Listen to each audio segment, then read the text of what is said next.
Hola jóvenes, muy buenos días. Qué gusto saludarlos en este momento. Espero que todos estén muy bien, que estén teniendo un excelente día, un excelente inicio de semana, de sesiones. Y bueno, pues estoy muy contento, bastante motivado, listo y desperté temprano con la intención también de tener un buen día.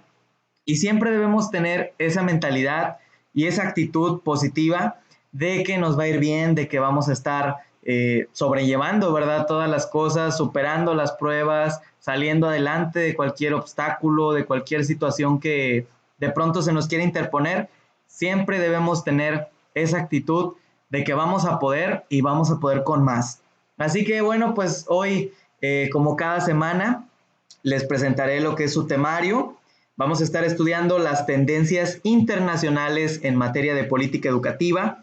Estudiaremos lo que es la práctica educativa en México. Como saben, ya traemos por ahí una base en cuestión de este tema y hoy tengo la intención de que continuemos. Acuérdense que estamos estudiando 4 ejes en relación a las modificaciones que se han hecho a la educación aquí en México, desde la reforma hasta el año 2018 y bueno, en un momento también estaremos hablando de lo que se ha hecho en los últimos 2 años. Así que vamos a continuar, ¿verdad?, con esta temática, pero también la idea pues es que veamos globalización, efectos en los sistemas educativos, las tendencias de libre tránsito, competitividad y el impacto del cambio tecnológico en los sistemas educativos, que por ahí no vamos tan separados de estos temas, los estamos viendo, pero mucho más aplicados a la educación aquí en México.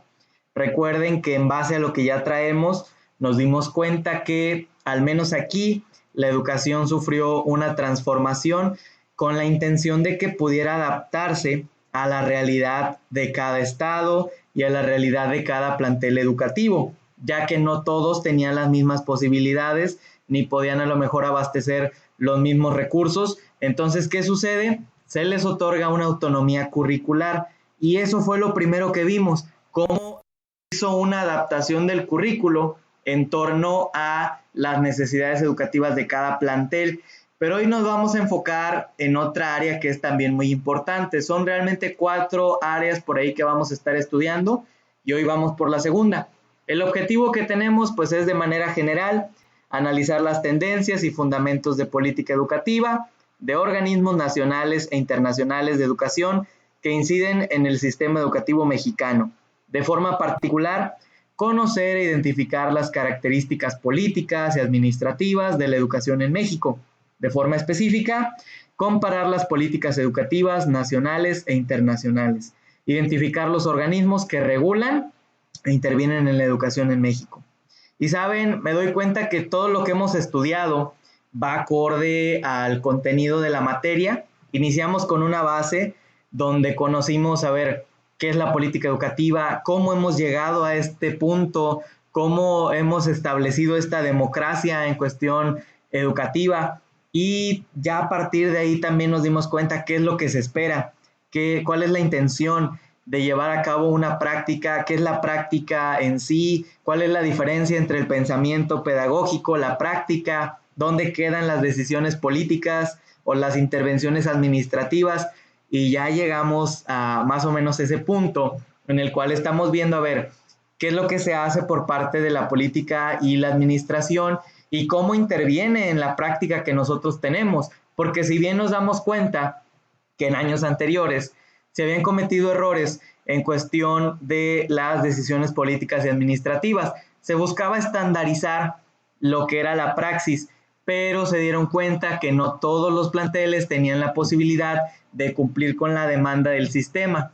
Entonces, ¿qué sucede? Se les otorgó una autonomía curricular y se hicieron pues ciertas adecuaciones en 4 ejes importantes. El primero fue en cuestión del currículo, el segundo es este que vamos a mencionar, que es la infraestructura, equipamiento y tecnología. Acuérdense que ya traíamos una base donde se le dio importancia a ciertas características de los estudiantes, por ejemplo, el enfoque humanista en el nivel medio superior, la integración sociocultural del alumno en cuestión también de nivel básico, y por ahí pues vimos que también se hicieron algunas modificaciones de la autonomía curricular, ¿verdad? Se les daban los libros de texto gratuitos, a las comunidades indígenas se les daba más lo que era la biblioteca digital, y también pues se buscaba que el docente tuviera una preparación, una serie de libros que pudieran complementar lo que él iba a estar enseñando.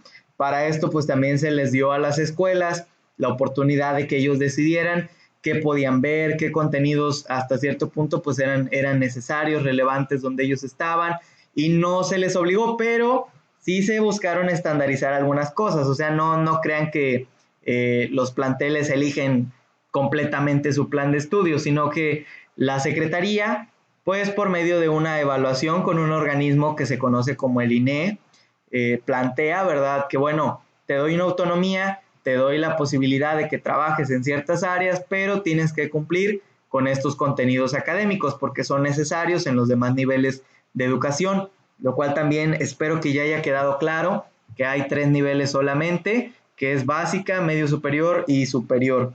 Y bueno, vamos a entrar en materia. Vemos que en este foco de intervención se dimensiona y caracteriza la actividad del Estado orientada a la infraestructura, el equipamiento y a dotar de tecnología a los centros educativos. Recuerden, chicos, que pues tenemos necesidades como escuelas, no todo sale de la nada, ¿verdad? Y más en educación gratuita, porque ahí pues precisamente muchas veces se tiene la idea de que es gratis, ¿verdad? Se dice que es gratis, que no se deben de pagar ninguna cuota, ningún por ahí colegiatura, mensualidad, nada por el estilo. Y a veces las personas lo agarran a mal y dicen es que no debo de dar ni un peso, ¿verdad? A la escuela porque es gratuita. Y efectivamente tenemos una constitución donde se estableció que la educación pues era gratuita en el artículo 3º, pero encontramos que esto tiene que ver con el salario de los maestros. A los maestros las personas no les pagan directamente, ¿verdad? No es como una escuela particular donde yo sé que, por ejemplo, muchas veces es importante que el alumno pague sus cuotas, pague su mensualidad, pague su inscripción, porque de ahí pues sale mi pago, ¿verdad?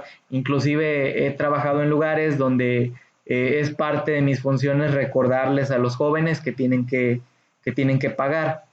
Y bueno, esto lo hago, ¿verdad? Lo menciono con la intención de que ustedes conozcan la realidad también de la educación. En una escuela particular tú sabes que de los pagos de los padres de familia sale lo que viene siendo tu salario, mientras que en la escuela pública también los maestros tienen esa idea, o sea, de que los padres no les pagan, ¿verdad? Hasta cierto punto en una escuela privada uno ve también al alumno como un cliente y le das una atención más personalizada, se supone que es mejor, va más enfocada a sus necesidades. Y en educación pública no, a veces se busca estandarizar, ¿verdad? Lo que es la educación y no se trabaja con el alumno como un cliente. Por eso muchas veces los maestros en esos sectores de educación pues son diferentes, ¿verdad? No son a veces atentos con el alumno, no están al pendiente de sus necesidades como en una escuela privada. Y esto es una realidad, muchachos, y hay que entenderlo, pero la Secretaría pues también tiene sus formas de regular la práctica para que no sea como que algo que realmente no sea bueno. La educación pública tiene que ser de calidad, al final de cuentas tiene que darle al alumno una buena calidad, los aprendizajes necesarios, y por eso pues hay diferentes organismos como el INE para estar regulando eso. De igual manera se busca que no haya excusa y por eso se implementaron los libros de texto gratuitos para que también no digan que pues les cuesta, ¿verdad? Que están pagando los libros. Obviamente todo esto sale del Producto Interno Bruto, que es el dinero que se genera a nivel nacional, muchas veces con los impuestos. Entonces, hasta cierta forma, pues sí, la gente aquí en México paga la educación por medio de sus impuestos. Y bueno, hay que ser conscientes, ¿verdad? Que no sale de la nada. Realmente, pues no hay maestros que estén sin un pago, o sea, todos lo hacen con la intención también de percibir un estímulo, pero también se ha buscado regular eso, que no sea como que, ay, sí, por ganar dinero, como antes que se heredaba, ¿verdad? Y aquí estamos hablando un poco más en cuestión de infraestructura, lo del docente lo vamos a ver en otra sesión, pero vean cómo se plantea esta iniciativa, donde pues no solo se quiere apoyar a las escuelas en cuestión de su infraestructura, sino de las tecnologías que poseen. Dice una gran parte de la política educativa regular se destina a mantener, equipar, ampliar y rehabilitar la red de centros educativos existente. Los déficits acumulados, la decisión de universalizar el derecho a educación y los nuevos objetivos de política llevan a orientar recursos hacia la construcción de nuevas escuelas, su equipamiento en tecnologías y su conectividad a Internet, que eso es fundamental ahorita. Las escuelas tienen que tener Internet. Desde antes de la pandemia era algo ya necesario y creo que la mayoría de las escuelas ya estaban implementando lo que era el uso de Internet. La atención a la infraestructura, el equipamiento, la ampliación, rehabilitación y conectividad de planteles educativos está presente en la agenda educativa actual. Un aspecto determinante para inversión y planteamiento de estas acciones fue el censo de escuelas, maestros y alumnos de educación básica. Y aquí vemos las siglas de este. En el 2013 se planteó esta iniciativa. Se ofrece, entre muchos aspectos, una fotografía de las condiciones de infraestructura educativa. Al hablar de infraestructura, chicos, estamos hablando acerca de cómo se ve la escuela, cómo son los salones, cómo es el espacio en el cual está ubicada. Antes, por ejemplo, existía lo que eran escuelas de calidad y pues aquí las escuelas daban una aportación, daban cierto dinero al gobierno y el gobierno ponía otra parte para poder realizar proyectos, por ejemplo, mejorar las instalaciones, pintarlas, darles un mantenimiento adecuado, que es lo que sale de las cuotas. Sí, o sea, la educación es gratuita, la gente no está pagando porque el maestro le dé clases a su hijo, a veces ni siquiera compran los libros o uniformes, porque también se han dado gratuitamente uniformes, mochilas, como ustedes lo han visto, ¿verdad? A veces el gobierno también planteaba esta iniciativa, donde en las escuelas pues regalaban a los alumnos mochilas, cuadernos, lápices, plumas, que a lo mejor pues sí, no eran la mejor calidad, pero la idea pues era que no fuera tan pesado, ¿verdad? Sobre todo los padres que están en condiciones a lo mejor más escasas de recursos, que no tenían la posibilidad, porque a veces las personas que tienen menor posibilidad económica son los que tienen más hijos. Entonces la idea pues también era que no se les hiciera tan pesado mandar a sus hijos a la escuela, porque recuerden que pues al final de cuentas es obligatoria y anteriormente pues también tiene que apreciarse como un derecho de todos los mexicanos. Al final gozamos de una nacionalidad donde es obligatorio, ¿verdad? Y es un derecho de los jóvenes, de los niños, recibir educación. Y esto es algo que tiene que cuidarse muchísimo, ¿verdad? El cumplir con esas leyes. Y bueno, pues aquí se tomaba una fotografía. En el Plan Nacional de Desarrollo 2013-2018 se hace énfasis en la modernización de infraestructura, porque a veces solo se le daba mantenimiento. Ahora no, vamos a buscar modernizarla. La creación y equipamiento de centros educativos, así como la creación de nuevos establecimientos, la ampliación de los existentes y el mejor aprovechamiento de la capacidad instalada de los planteles. En particular, las escuelas que ofrecen educación media superior.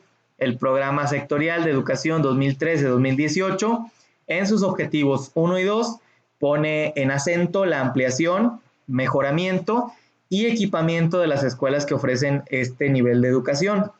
La intención pues es dotarlas de tecnologías para favorecer los aprendizajes, que sabemos que los alumnos ya en lo que es preparatoria o hablando acerca de educación media superior, ya necesitan adquirir competencias. Las competencias pues no las van a poder adquirir de forma abstracta. O sea, si tú le estás explicando, ¿verdad? Lo que es la computadora, el software, el hardware, y ya les empiezas a hablar de estos tecnicismos, pues el alumno no va a poder, no va a ser suficiente para él que solo tenga a lo mejor un recorte, un dibujo, una fotografía, necesita conocerla, y más aquellas que ofrecen una carrera técnica, necesitan que el alumno pues tenga la posibilidad de experimentar con ellas, ¿verdad? Por ejemplo, aquí en Mante tenemos algunas instituciones que ofrecen una carrera técnica. ¿Y qué sucede con ellos? Pues bueno, ya les dan la posibilidad al alumno de que tenga un taller donde él va a trabajar con eso. Igual los que están en el área de mecánica o que de repente están en laboratorio, pues también tienen la posibilidad de trabajar con esto. Igual algunas preparatorias le ofrecen al alumno anatomía u otras áreas por ahí de formación. ¿Qué tiene que hacer él? Pues llevarlo a la práctica para que pueda en un futuro, obviamente, ejercer esto en la universidad, que no sea para él algo que lo vuelva incompetente.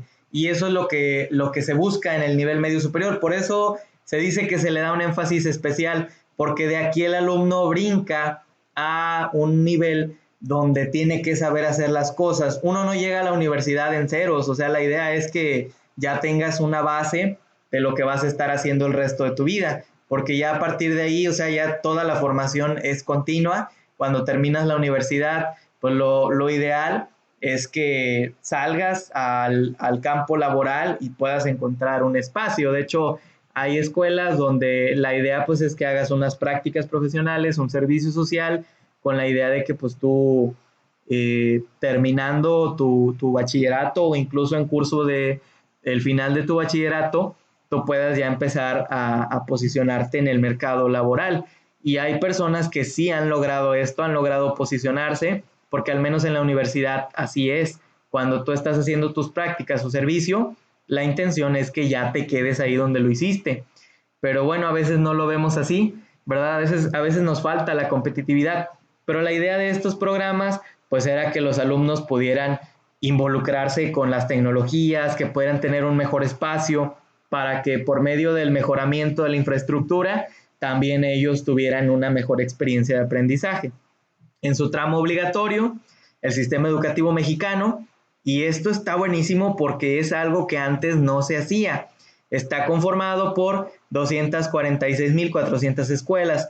En 92% se imparte educación básica, en 8% educación media superior.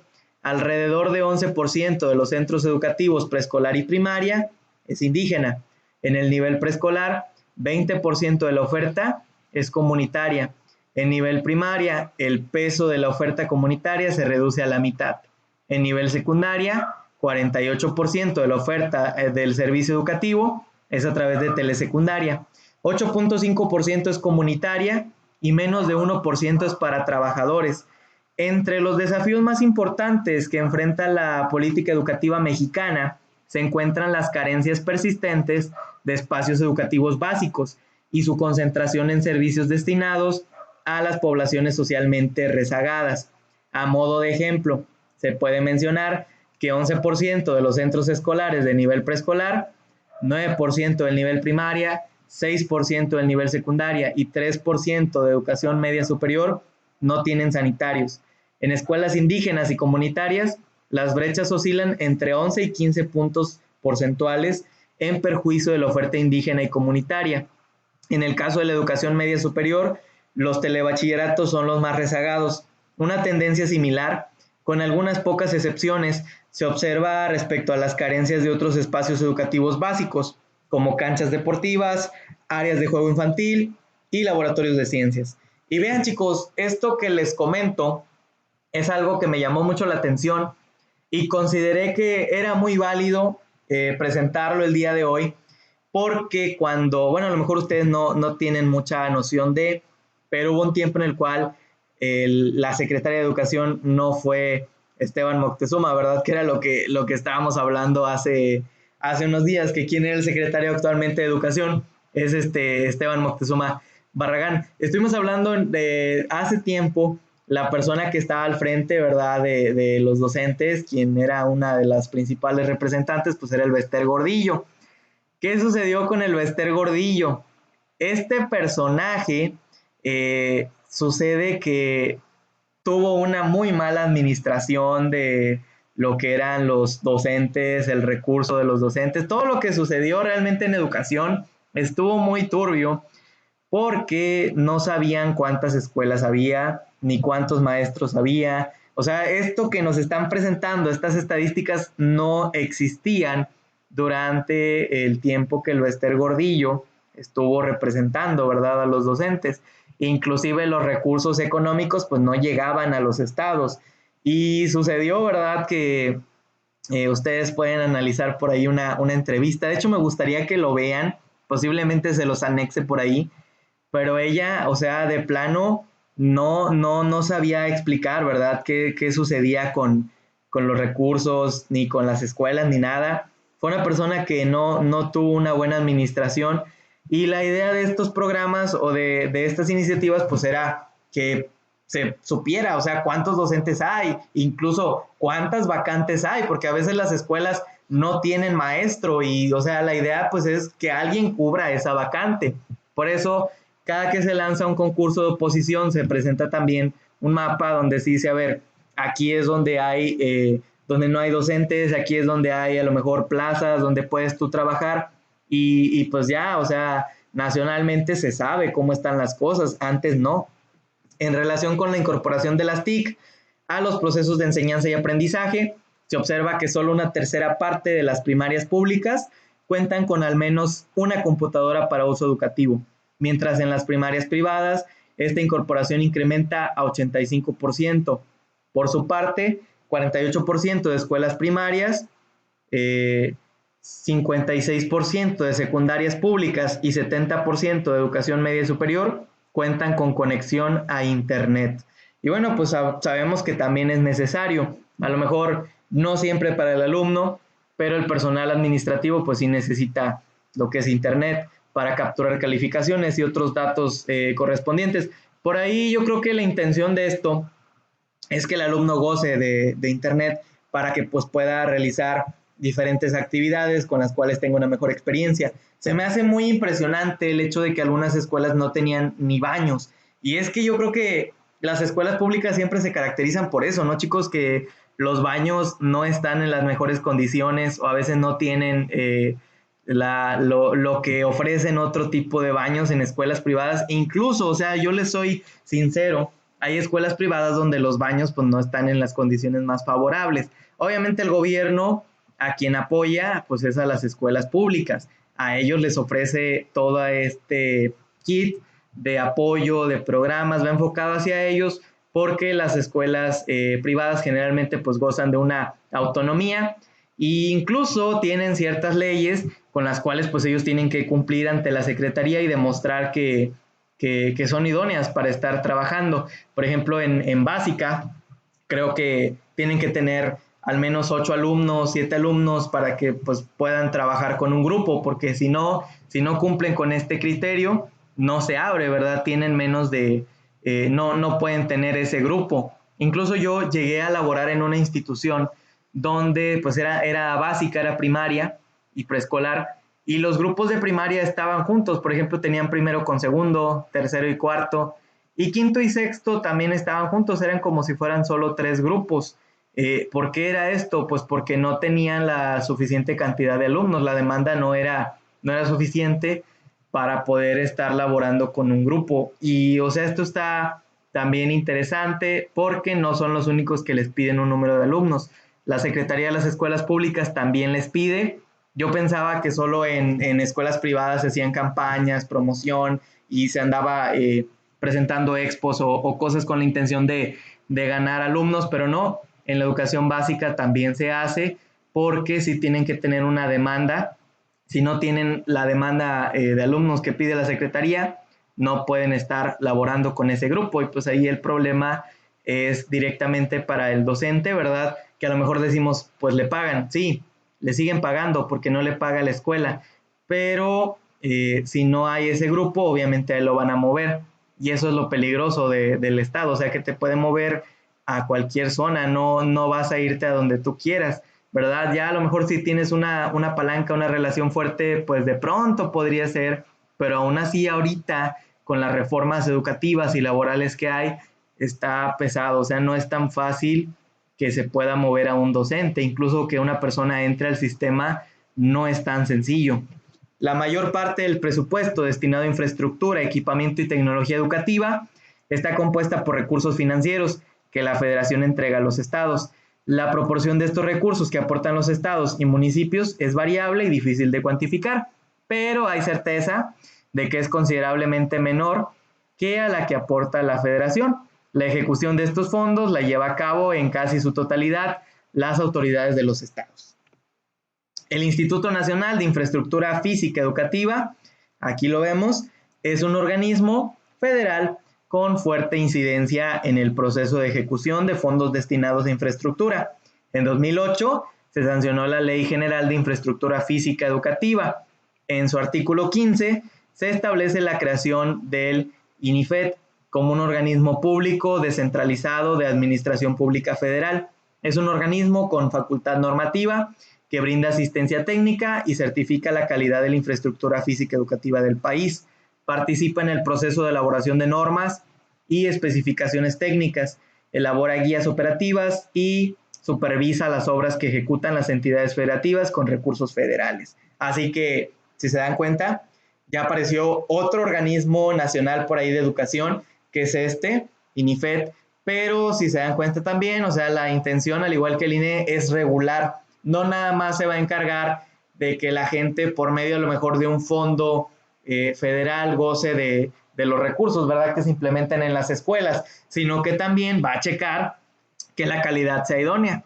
Tras la promulgación de la ley, ¿verdad?, en base a este organismo, publicada en el Diario Oficial de la Federación, que son las siglas de DOF, en 2008, las entidades federativas hicieron las adecuaciones correspondientes a su legislación local, con la intención de normar y crear un organismo local responsable de coordinar la política de infraestructura educativa a nivel estatal.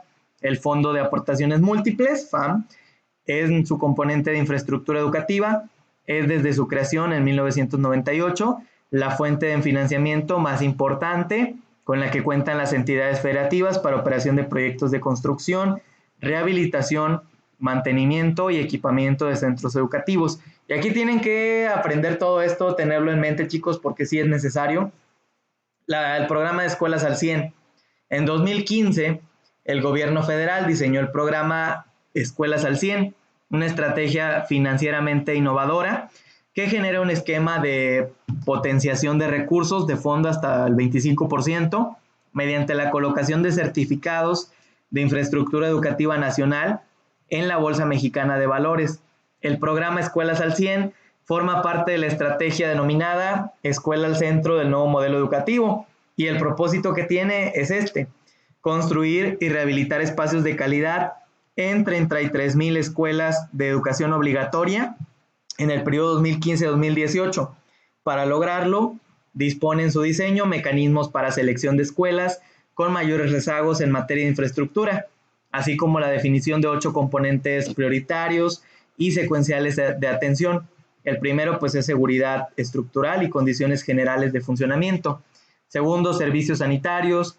Lo 3 es bebederos y agua potable, mobiliario y equipo, accesibilidad, áreas de servicios administrativos, infraestructura para conectividad y finalmente espacios de usos múltiples. De acuerdo con los lineamientos de esta estrategia, las operaciones de proyectos de INFE están a cargo de las autoridades estatales en materia de infraestructura, en tanto que la supervisión normativa y administrativa de los recursos es responsabilidad de INIFED, ¿verdad? Y bueno, estamos viendo lo que hace este organismo, que no nada más pues es regular, sino también estar al pendiente de las necesidades de la escuela. Por otra parte, están las acciones de infraestructura que se financian a partir de los fondos federalizados, recursos públicos que son transferidos a los estados y municipios. Y a veces hay problemas con esto. Fíjense que a veces a los maestros entran en esa situación, chicos, de que no les pagan. Ellos reciben un salario y, o sea, prácticamente los que están laborando en básica, al menos en primaria, reciben 2 salarios. Uno, pues, es su base y otro es el salario que les dan por tiempo completo, que es como si fuera, pues, algo extra. ¿Qué sucede ahí? Que muchas veces el salario del tiempo completo no les llega. El base sí, o sea, ese lo reciben cada quincena, pero el tiempo completo no, incluso en vacaciones eso no se paga. Y a veces pues tienen situaciones porque pues no les están dando, ¿verdad? Este pago, incluso en algunas reuniones que ellos tienen, pues se habla mucho acerca de esta situación y la mayoría de los maestros en México están incontentos con la situación del pago, consideran que pues no se les da un buen salario. Yo como docente mayormente de escuelas privadas, les puedo decir que valoro lo que me llega de fondos públicos, porque pues realmente en escuelas privadas sí se trabaja mucho más, ¿verdad? Tienes que dedicarle más a lo que haces, incluso pues las horas clase duran mucho más. Y saben, o sea, no me molesta, a mí me gusta trabajar, me gusta lo que hago, estoy enamorado de esta profesión, desde que era muy joven yo quise ser docente y siempre pienso en esto, a mí nadie me obligó, yo estoy aquí porque me gusta, porque lo amo, incluso valoro muchísimo la oportunidad de laborar en esta institución, es un sueño que yo siempre tuve, ser maestro de universidad, y valoro muchísimo realmente el estar en este nivel y en todas las escuelas donde estoy, pero sí les puedo comentar, chicos, que a veces los demás maestros, ¿verdad? Que a lo mejor les fue fácil entrar al sistema, que por ejemplo venían saliendo de la normal y entraron al sistema, o que a lo mejor ya tenían más tiempo, sí se quejan mucho del pago, ¿verdad? Y pelean mucho el pago.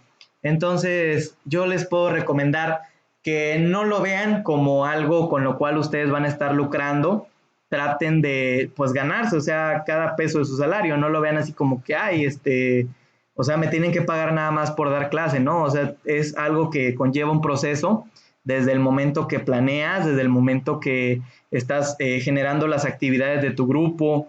Tengan una buena ética laboral, chicos. Yo les recomiendo eso. O sea, no se confíen, no se vuelvan maestros que pues hagan las cosas a la y se va o a la mera hora. Tengan esa iniciativa ustedes de crecer, de crear cosas mejores y van a ver que, o sea, precisamente eso les va a abrir puertas en todos lados. Yo siempre les he comentado, ¿verdad? Y compartido que soy una persona muy activa, que me gusta trabajar desde temprano, desde las 7 de la mañana, ya estoy despierto laborando hasta las 7 de la noche o a veces un poquito más tarde. Y esto lo hago pues con amor, o sea, me gusta lo que hago y no lo cambiaría por otra cosa. Pero hay personas que no lo ven así. Entonces vemos que pues aquí, ¿verdad? Los recursos públicos son transferidos a estados y municipios destinados al fortalecimiento de capacidades y la atención de demandas sociales. Entre ellas se integran las acciones de construcción, rehabilitación y equipamiento de los centros educativos.